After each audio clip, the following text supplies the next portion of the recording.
you have the script and all that stuff is still in place. So it's not like, you're making stuff up, although we did do a lot of improv. Spinning gold is why we're here to talk today. Got that Kiss shirt on. Yeah, man. Yeah. I talked to Jay and he was like, "You got that?" And I was like, "I had to wear the Kiss shirt, man." Like, Yeah. and I got the Kiss. So check this out. So this is my Casablanca 7-inch here, right? The single. Oh For the man. song Shandy, which my wife is named after. That's incredible. So I was tailor-made for this. Yeah. This is all for me. Well, we'll just spend all day with you there. That's what we're gonna do. Jeremy, man, the movie is fantastic. You're terrific as Neil, founder of Casablanca Records, for those who don't know. And that's the story is kind of about Casablanca, about Neil, and in some ways the narrative is really interesting because it's kind of a fall and rise. Like, it's really interesting how the film structures that. But what I wanted to ask you was playing Neil, this sort of iconic music record executive in a biopic. Where does it fall on sort of the spectrum of intimidation in comparison to playing somebody like Win from Supergirl, where like those fans can be very serious, and then you're coming to playing like a real life actual person, and I was wondering about that balance for you. Well, it's actually fun, kind of interesting about how when I played Win and when I played this is that there were lesser known characters, like either in the super comic world, or in the real world. And so I was able to, get away with finding my own way into it without having to, do an impression of somebody and so it's been really interesting and exciting in that way. And then I felt that way about this too. I've played real people before, and this was very different in that, like, I had a little bit of source material to pull off of so I could kind of get his vibe and his voice. But like, I only had interviews of him.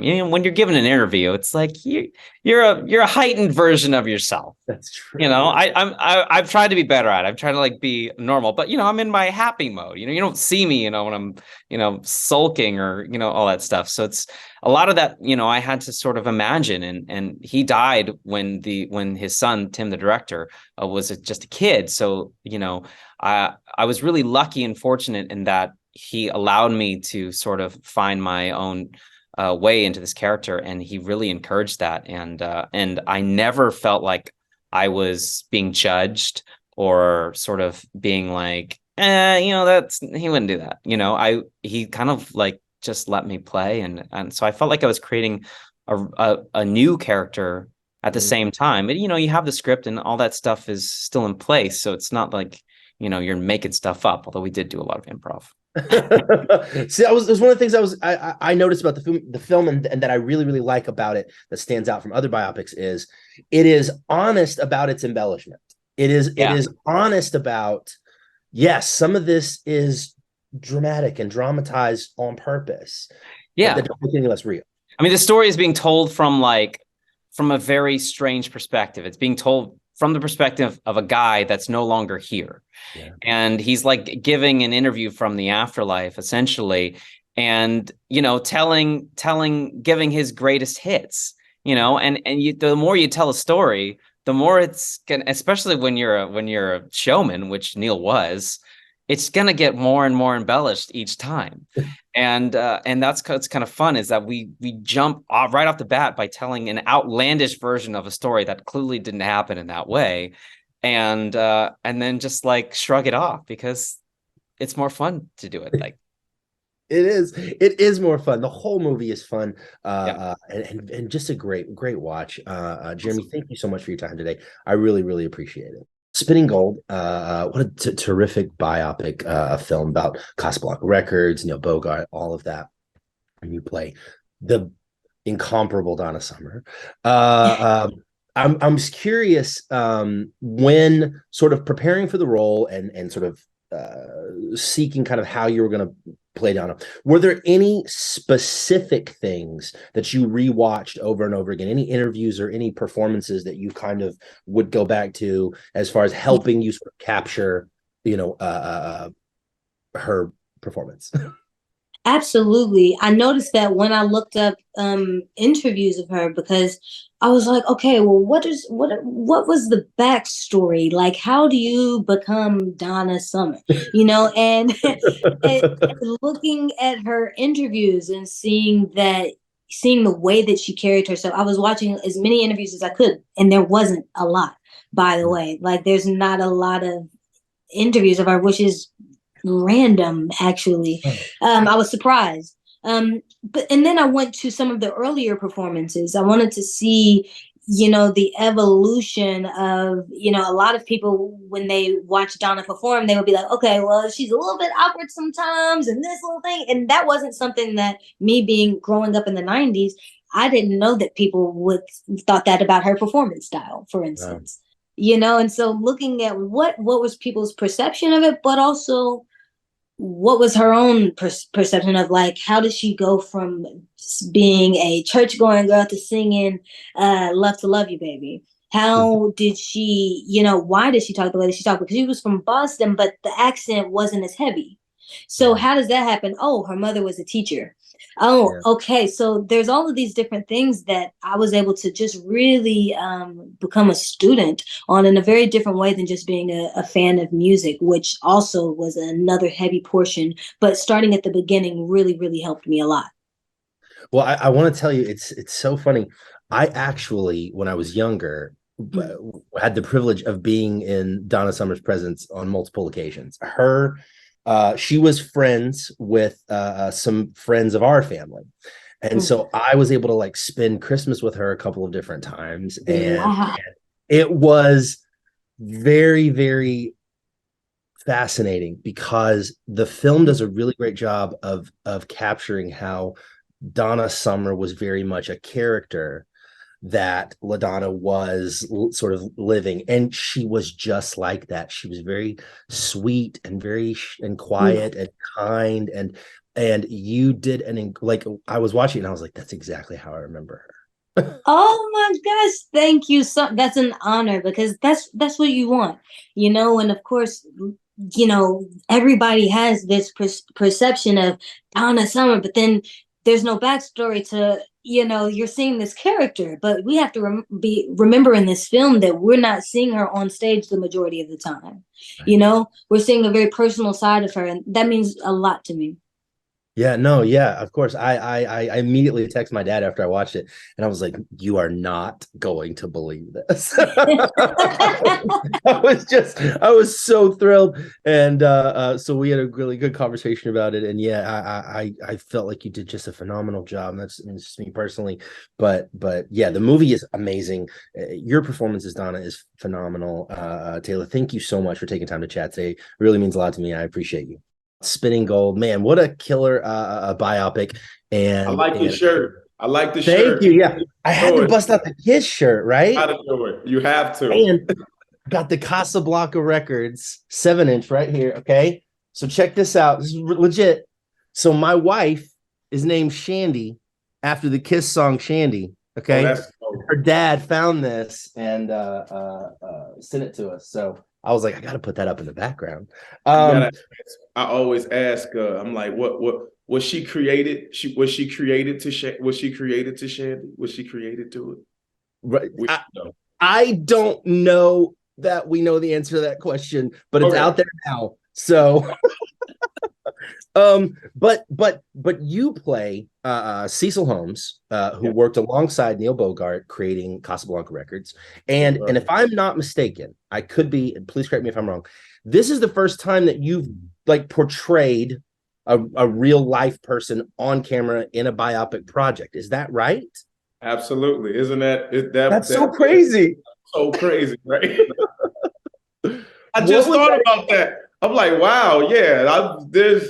There have been so many biopics I have gone out for, and I didn't, and I just. Yeah. Yeah, it's been a few. I mean, there's a couple that still could work that are back that I can still do, but I auditioned for a few of them. Back in the day, man, I mean, I could tell you, back in the day, I was up for playing Tupac, and this this was back in the day when Antoine Fuqua was directing. He wanted me to play that, and he left because they didn't. Anyway, another one. Let's not talk about that. This is my first time getting to play an actual person, and you want to know something real? There is no audio or video visual from Cecil Holmes that I found, so I had to play this character sheerly off of the understanding of his relationship with Neil, which is he was that dude's right-hand man. Anything that he wanted, Cecil was right there to help facilitate that. Cecil was the buffer. Cecil was the man who spoke the language, who smoothed relationships out when they needed to be smooth. He could always depend. He was always the dependable one. Neil could always depend on him no matter what. And even when it seemed like the grimace in the movie, he still had his back, but he said, I don't know how the hell we are going to pull this off. I don't know how we're going to do this. I'm usually the one that's right there with you. I don't even see this happening this time. And then if we do this, we're going to lose more money. Like, yo, I have to live. I need to live. Yeah. So I played that character off of that, man. And I think it translates our relationship and Jeremy Jordan and Jay Pharoah on screen together, seeming like we're real friends, which we are in real life because we built that in real life as well. So I'm happy, man. But damn, this is my first one. Crazy. All the impressions, all these years, and it's the first time. And you're right, man. Cecil's a real ride or die, and that really does come across on screen. I agree with that. And man, what an incredible story. Cecil has, goes on to work with Michael Jackson, New Kids on the Block, like it's Luther Vandross. Like it's crazy what that guy went on to do later. You can make a whole biopic out of Cecil. I mean, hey, we could do it. I mean, hey, what's happening? If we get the type of attention, I'm hoping, man, then god dang it, shoot. The Cecil Holmes and everybody else, good God, you know what I'm saying? Spinning Gold too, the Cecil story. I would love to play his character in a solo movie. That'd be so dope. Oh my goodness. Jay, you're the coolest, man. Thank you so much. I really appreciate you taking time today. Your movie, Spinning Gold, about your father, Neil Bogart, who was the founder of Casablanca Records. And I have right here my Kiss Casablanca. Okay, so this is the scene for the song Shandy, okay? Because that is my wife's name. And her father gifted her this single, and I was like, this couldn't be more perfect. That's great. And I've got my Kiss shirt, and I'm just being a big dork. I want to ask, a portion of the film does deal heavily kind of with your father's relationship with Gene and Paul and kind of all that. And I was curious if the real Gene and Paul, if you had any conversations with them, if they're aware of kind of the angle of the film and the narrative and all that. Oh, absolutely. I mean, actually, there were years where Gene was going to produce it with us. Wow. And I was actually early on when we first set it up in 1999. It was the first time I set it up. Gene was going to be a producer on the project with us, and then over the years, he got focused on more music. But when we started doing it, they were consequential. I put them on the phone with the production designers, with the makeup artists, with the costume designers. Paul was quick to point out that's not the guitar I would have used. I would have used this one, and connected us with who that person was. It's interesting because I always knew that the choice of doing the origin story of the makeup and the costumes might get people going, that's not the makeup, but it wasn't the makeup in 1974. They didn't figure it out yet, and it was really bad makeup, so it would melt down their faces. Right. And so we have a scene early in the film, which I always sort of described, which was a real scene that happened, which was a Kiss concert in a bar mitzvah venue, but the makeup was terrible, so I have it like melting down their faces to show that these guys were working so hard on that stage, and the costumes weren't figured out yet in 74. We don't really get to that kind of stuff until 78. And so I always knew that was going to be a thing. But early on, it was the photos that Gene and Paul provided, and not just them. Peter, Chris, I've spoken to endlessly about the project. So they were all incredibly supportive and incredibly informative. That's awesome, and it's really fascinating, man. The way that the story, the story of your father and Casablanca is all that. It is a true story that you feel like it is something someone would tell, like, oh, I'm going to just make up this story and this is it. And it's all real and it all really happened. And it's incredible to me that here we are 40 years from his passing and the story is coming out, and it's almost serendipitous to how much he knew these artists, these acts were big time artists, big time acts. And it took years for people to see what he saw, for people to see his vision. And that is just baffling to me. Yeah, but I mean, the same is true early, Gladys Knight still performs, the actors are still out there. And yes, Kiss just announced the final tour. And yes, we lost Donna, obviously, but she was doing Broadway at the end. I mean, singular talents are talents. And I think what my father saw were singular talents, people that would be talent for the ages. And I think history has proven that to be true. Yeah. I feel like Jeremy's performance as your father was just completely like, it was just incredible. And I was just, he had mentioned that you kind of gave him a lot of space to kind of work with that. Yeah. And I wanted to kind of get your perspective on that as well. Yeah, I mean, the space was, the contract with one another was to capture the essence of the guy, not to try to mimic the voice or the gestures. Although, Jeremy would start to do a little bit of that and then started looking at me and trying to mimic me a little bit. But it was really about capturing the essence of the drive and the dreamer. And I think he did such a beautiful job there. But once Jeremy, who's so talented, had that in his head, I didn't want to put edges around it. Even things about the darker stuff, my father had lots of flaws. I think that made him who he was. I think some of his flaws were his superhero powers. He was a gambler. If he didn't gamble, we wouldn't be here. So some of these things going deeper, absolutely, but allowing Jeremy to go as deep as we could, not try to shave off those edges, and ultimately find further madness to the method in this guy required some freedom. But it was always anchored by the absolute essence of this guy. And Jeremy had a great opportunity to speak to Joyce, my stepmom, who was not just consequential for Kiss and Donna Summer as her manager, but was his true partner in Casablanca. So she also provided incredible insight to him. That's very cool. Thank you so much for the insight, Tim. I really appreciate it. Very excited about Spinning Gold in theaters March 31st. Thank you. Thanks so much.